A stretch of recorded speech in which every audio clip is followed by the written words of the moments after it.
На 30 март започнува судењето против Стојанче Јовановски за наведување самоубиство и помагање во самоубиство по смртта на неговата сопруга Ивана и ќерката Катја. Јавноста беше потресена по веста дека жена и дете паднале од балкон во Скопско Тафталиџи и го загубиле животот. На тоа претходеле 7 години физичко и психичко малтретирање на Јовановски врз мајката на неговата ќерка.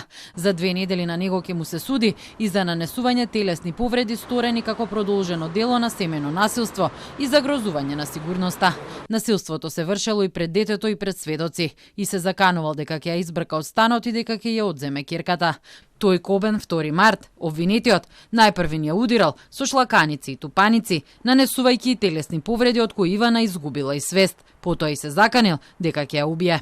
Согласно обезбедените докази, обвинетиот подолг временски период сурово и нечовечно постапувал кон оштетената, која спрема него се наоѓала во положба на фактичка и екзистенционална зависност и подреденост.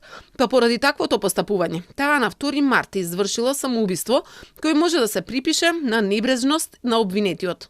Надлежните институции го проверуваат и постапувањето на Центарот за социјални работи Скопје, откако било поднесено барањето за развод, како и на полицајците по пријавите за семејно насилство, а Државниот просветен инспекторат спроведе и вонреден инспекциски надзор во Песталоци, каде учело девојчето, за тоа дали училиштето и стручната служба соодветно постапувале.